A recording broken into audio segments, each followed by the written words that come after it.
Just quickly about myself, I've got 2 little boys and a husband. And I work at the Y. I teach boot camps, plyometrics classes, Pilates, high intensity interval training classes. And then at home, I train people and do this fitness nutrition. I wasn't always into nutrition. Grew up eating fast food, processed foods, hamburger helper, soups, fish sticks, whatever my mom made, you know. Ate horribly, actually, through college.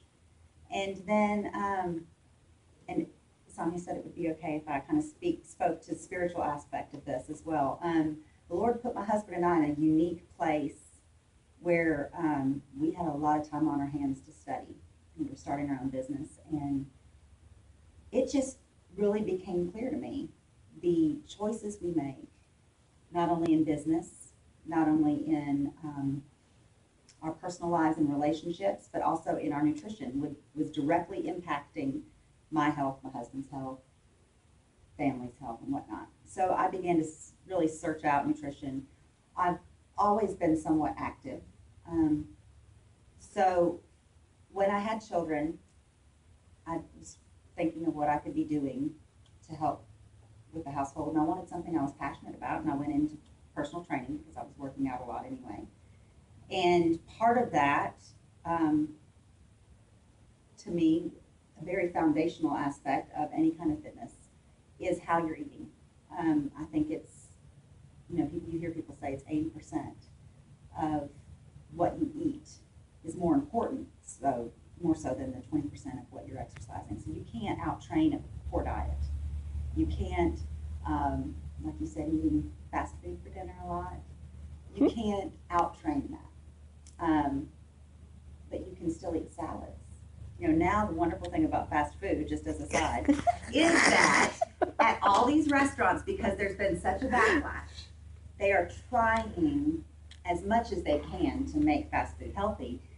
They are trying to provide alternatives. So like at Chick-fil-A, you can get a salad with the grilled nuggets, or the grilled chicken that's cold on there, depending on how you like it. But there's options at all these. Chicken wraps at McDonald's, which are better than the Big Macs or the fillet of fish or whatever they've got there. So anyway, as I realized that my choices dictated my outcomes, I realized that I had to choose to live differently. And so that kind of started my interest in fitness nutrition. Quickly, I'm not going to beat anybody over the head with a bunch of Bible verses, but biblically, there is a lot, especially in 1 Corinthians, about glorifying his temple. That as believers, we are the temple of the Holy Spirit. And so we are to glorify God in our body with our choices, not just as he's talking about in 1 Corinthians, some of the lewd behavior that the Corinthians were into, but also in what we eat. 1 Corinthians 3:16, do you not know that you're God's temple and that the Spirit dwells in you? If anyone destroys God's temple, God will destroy him, for God's temple is holy and you are his temple. 1 Corinthians 6:19 and 20, or do you not know that your body is a temple of the Holy Spirit within you, whom you have from God? You are not your own, for you were bought with a price, a precious price. And we know that. It says, so glorify God in your body. Again, in 1 Corinthians, so whether you eat or drink, whatever you do, do it to the glory of God. So I think that helps me to consider what I'm putting into my body as a temple of the Holy Spirit. My business is called 1:7 Training, and it's from 2 Timothy 1:7, talking about God didn't give us a spirit of fear, but of power, of love, and of sound mind, which is also translated as self-discipline. And to me, that discipline is the hardest part, really, of eating. 1 Corinthians 6:12 says, everything is permissible, but not everything is beneficial. Everything is lawful, but not everything is helpful. It says, all things are lawful for me, but I will not be enslaved by anything. Food is meant for the stomach, and the stomach for food, and God will destroy both one and the other. We're not going to be slaves to our stomach, and that can be either way you go. You can get so wrapped up in what you're putting in your mouth and so obsessive about what you're choosing that it becomes an idol. Just as much so as when we run to food out of boredom or anxiety, we can make it our idol then. So it is a balancing act in making your choices for food. So enough of all that, although it'll come back up. It's important to look at why you're eating. If you're eating out of boredom, I would suggest, and I'm sure y'all have talked about in here, going for a run, doing some lunges around the kitchen, taking captive your thoughts of food and making them obedient to Christ in that if I'm bored, I'm not hungry, I don't need to eat, I'm going to do something, get my mind off of it. It says, Psalm 63:5 says, my soul will be satisfied as with fat and rich food. My mouth will praise you with joyful lips. I've found oftentimes if I'm bored in the afternoons, and there's that popcorn that my kids like, it's caramel and cheese both in the pantry, it's easy for me to walk by and grab that. And I've found that if I start relaying scripture to myself, it's easier for me to resist that. It takes my mind off of what I want and puts it on the Lord. It's my focus where I feel like my focus should be. If you're eating out of anxiety, of course, there's plenty of verses about casting our anxieties on the Lord. Jesus declaring, I am the bread of life. Whoever comes to me will never go hungry. Now, that's not talking, of course, about physical hunger, but spiritual hunger. So, the North American diet. It's not the same diet that they had when they're talking about hunger in the Old Testament, and or in the New Testament, where they can go and recline and have a few figs and maybe some bread. We have a culture where we operate on not enough sleep, not enough time, as y'all were talking about. So we grab the fastest breakfast we can. It's usually low in calories, missing any kind of protein, low in any micronutrients or phytochemicals, fruits and vegetables. It's something we can get fast so that we can get out the door and get on with our day. In that, then, we're rushing around. If we've had that breakfast at all, we lack a snack midday. So by lunchtime, we're starving, but we're still busy. So we're just grabbing a burger or a sandwich or, a salad maybe, if we're lucky. Likewise, with busyness, we're not often eating an afternoon snack. And if we are, it's something, again, processed and quick that we can grab. It's not often whole food, but more so like a bag of chips or a granola bar. And then most of us eat a decent dinner because that's when we have time. We're sitting down with a family, and because culturally we've grown up eating dinners with meats and vegetables and whatnot, that's when we get our most calories and nutrients, or I should say beneficial calories and nutrients. And that in itself is the way our normal American diet is. And what's wrong with that is this. Our breakfasts, like I said, are lacking in protein. A lot of times they are very refined carbohydrates, or a high sugar cereal, or a granola bar that's high sugar. With that, after an overnight fast of not eating all night, you're putting your body immediately into a hormone frenzy with all the sugar and all the processed foods. A balanced breakfast would help us to regulate that blood sugar. So something that was more a whole grain and eggs, maybe some vegetables or fruit in with the eggs, that's hard to do.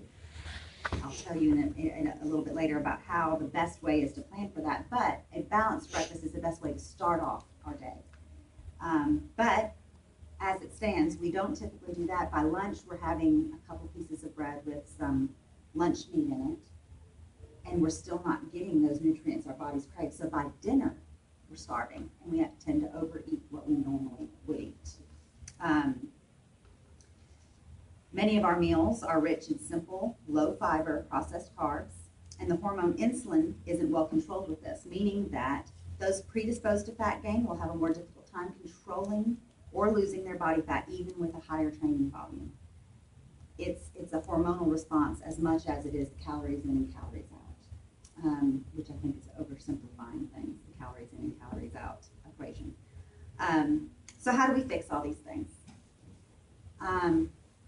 First off, we would try to choose foods for breakfast, lunch, dinner, snacks that are not highly processed foods.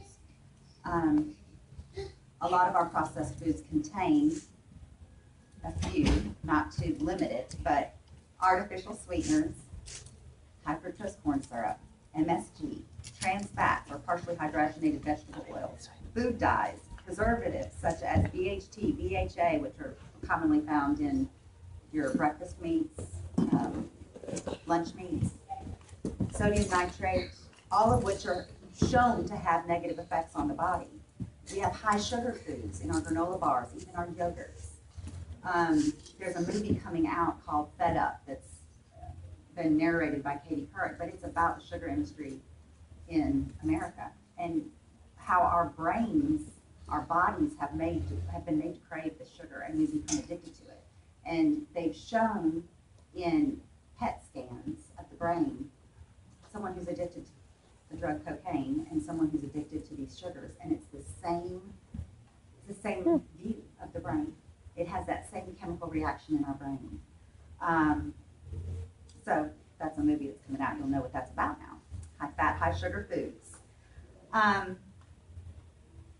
So the best way to do this, to try to get a balanced meal in every day, which is difficult in our fast-paced society, is to prep. I would say take 1 or 2 days a week, and I know you said you have something going on many nights, one of those nights, and cut up your fruits and vegetables if possible, or portion them out. Grill several pieces of chicken, several types of meats, fish, and portion it out so that in the morning when you're running out the door, you can grab a hard-boiled egg and a pre-baggy thing of fruit or a pre-container of fruit. For lunch, you can also go ahead and pack that salad on those nights that you're prepping. Pack a salad or 2 and grab a piece of meat, throw on top of it. All you need is a little bit of olive oil and some balsamic vinegar, and you've got everything you need on that salad. That olive oil provides a good fat, so does something like avocado. Nuts are a good option, especially for snacks. You can pre-portion out pecans, cashews, peanuts, walnuts are fantastic, pistachios. And that will give you a little bit of protein, a little bit of fat. If you can put in a little bit of vegetables, maybe some carrots or some celery on the side, you've got a perfectly balanced snack for twice a day.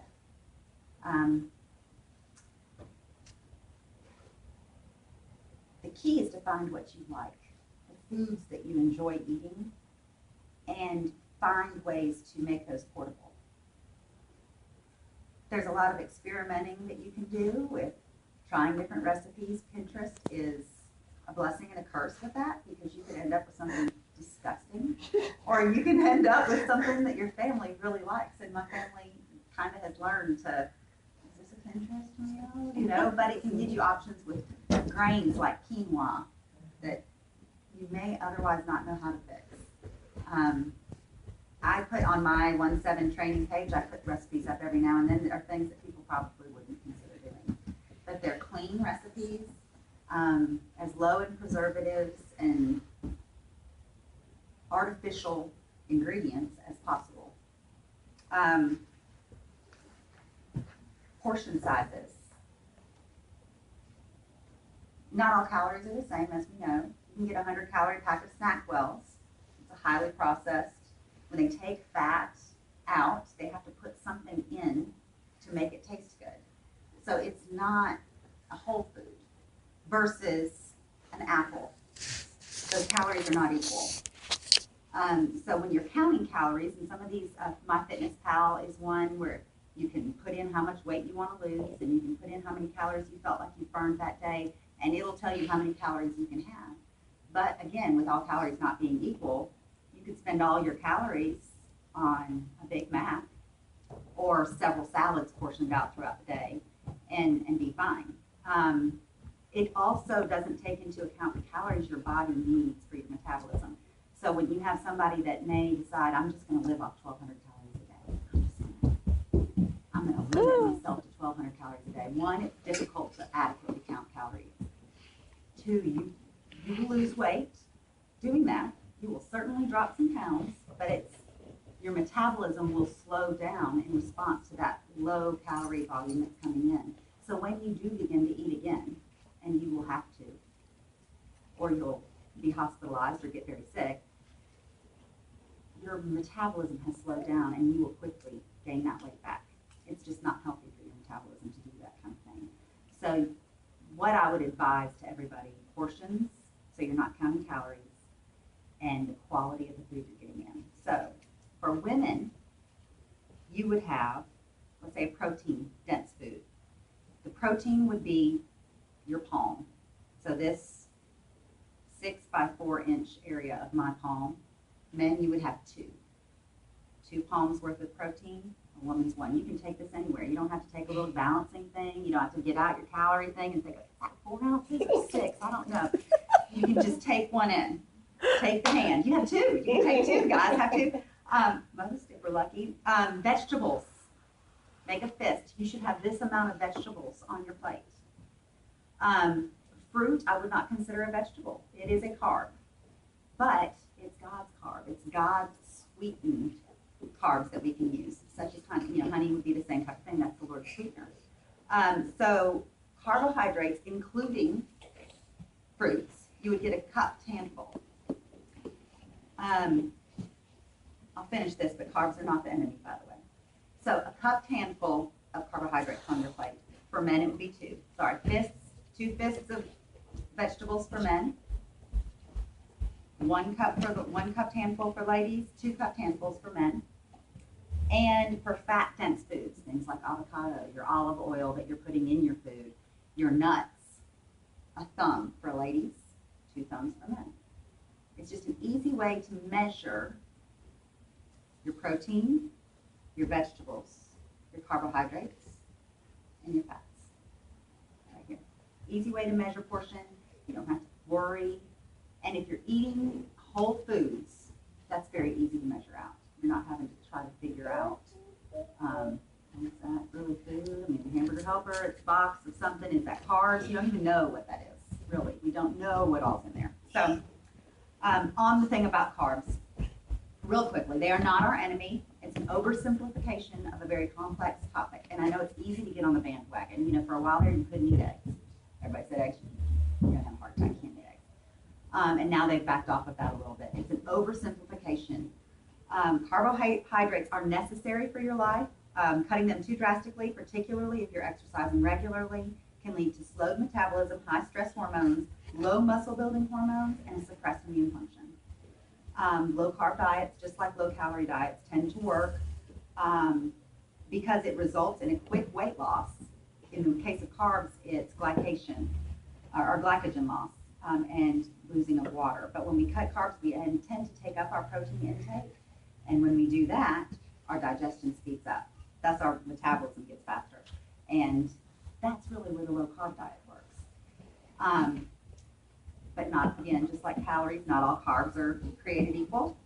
You have whole grains and you have refined grains. So if you are going to eat carbs, there's 2 little rules to follow. One, you want whole grains as much as possible. Whole grain breads. You have to watch out for additives there, but there's a place in Woodstock, if anybody's interested, for time purposes. It doesn't work out well if you're busy, but called Bread Beckers, where you can actually get your grains and grind them up. A lot of your health food stores also sell wheat berries and Ezekiel grains and whatnot that you can grind up and make your own flour. Then you know you're getting whole grains. Brown rice, quinoa, those are all, oatmeal, those are all good whole grains that you can eat. Oatmeal's a great choice in the morning, especially if you put a scoop of protein powder in there. You've got the protein and your carbs to start your day. Blueberries on top. It's good stuff. It's good stuff. All of that being said then, let's go to just some quick suggestions. I've already talked to you about picking a meal prep day where you're pre-cutting, pre-cooking, pre-portioning out your food. Another thing which I think you have here is accountability.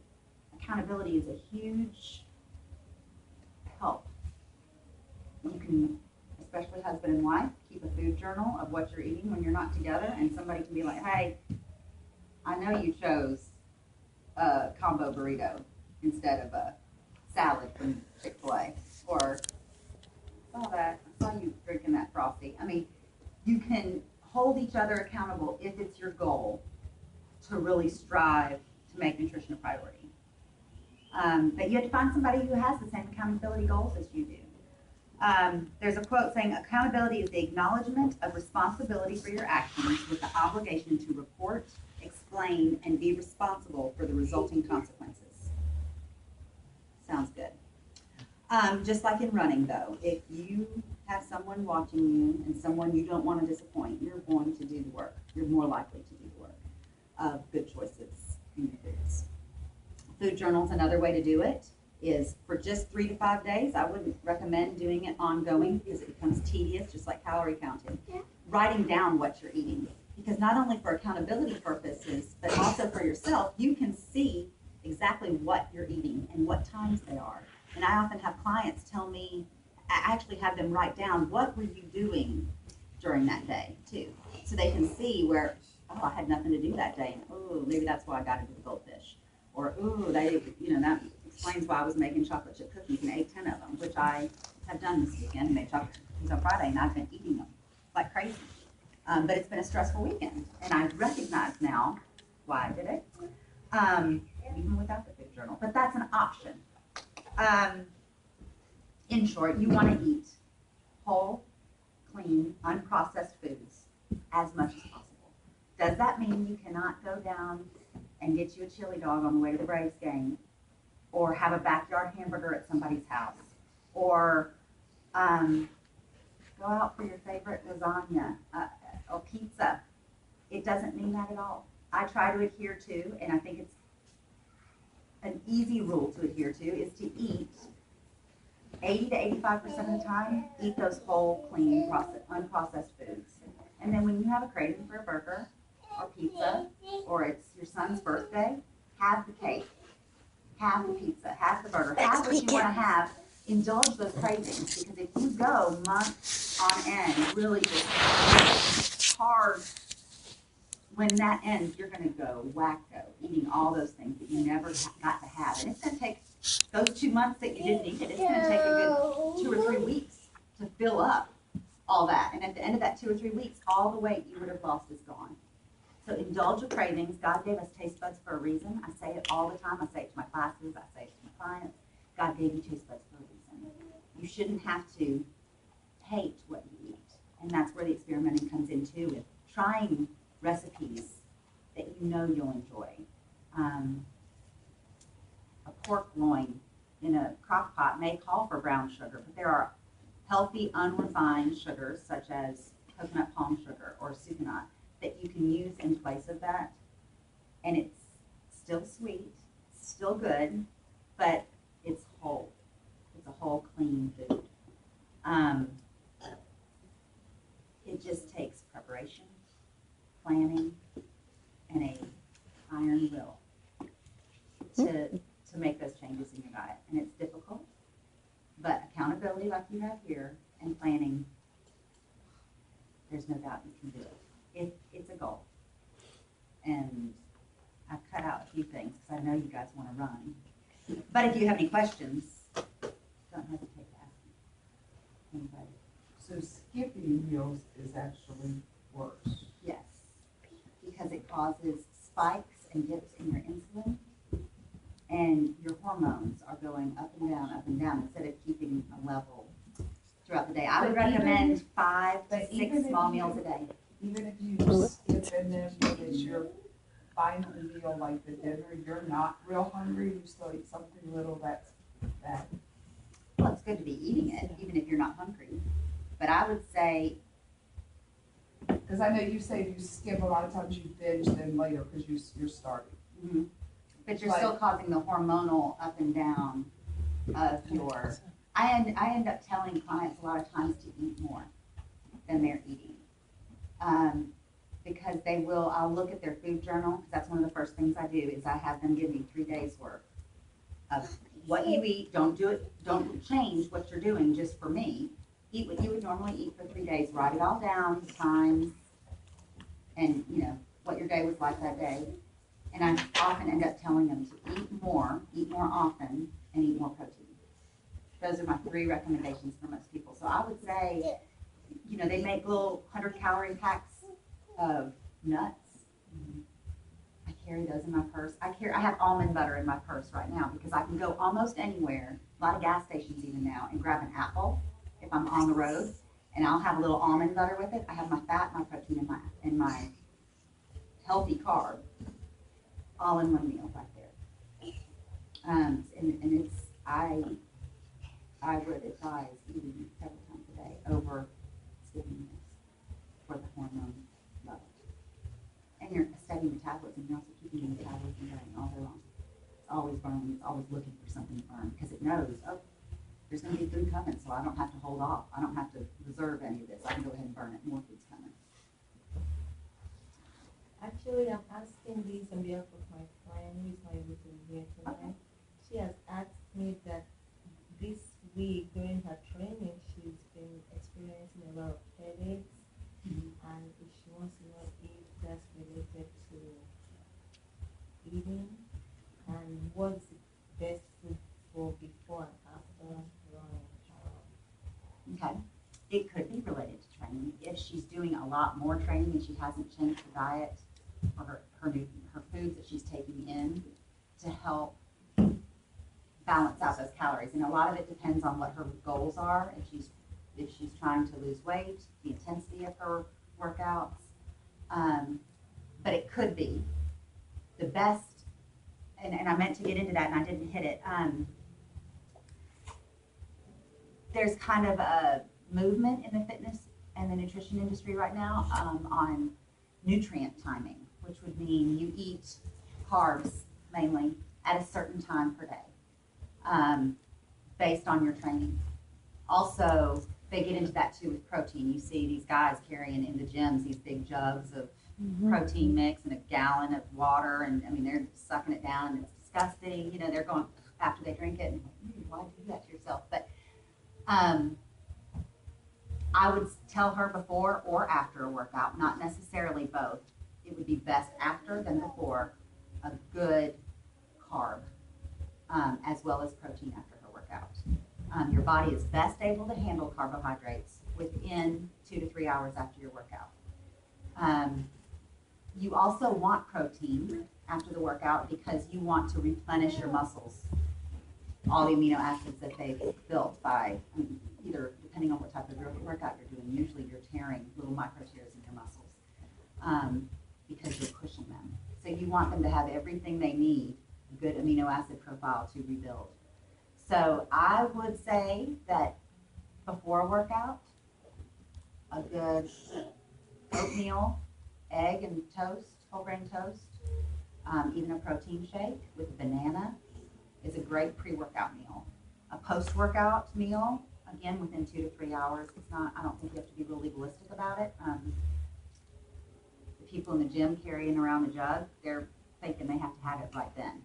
And they've kind of gotten away from that now. But that's the best time to me if you're going to have a starchy carbohydrate. Sweet potatoes, another banana, grains. That's the best time to do it is after the workout.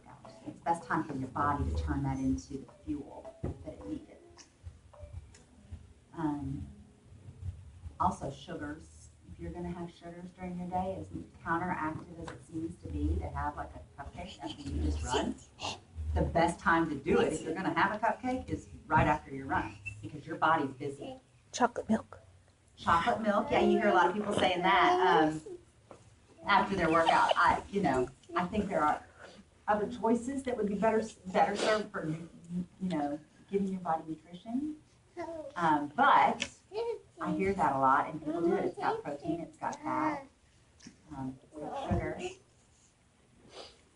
I do recommend everybody seeing. I'm looking forward to seeing the movie, that Fed Up movie, because I think it'll be very eye-opening to a lot of people. I don't think we realize how many sugars and processed additives are put in our foods that keep us coming back for those kind of foods. I mean, when you say Ruffles commercial where they say you can't just eat one, and it's true. I mean, if you put my hand in a bag of chips, done.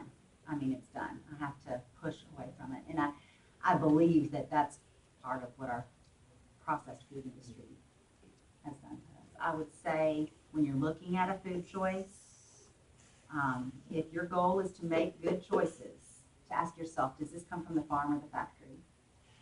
And choose the one that comes closer to the farm. If it's the least amount of hands that have touched that food, the better. Farm and factory, I say all the time to people. When you say headache too, it makes me think of maybe Water. there's not enough fluids. Yeah. Maybe drink more water. Especially this I time of know. year. I'll get a headache real fast. I've actually been struggling with headaches because I'm not drinking too. Yeah, and coffee doesn't count. It doesn't? It does.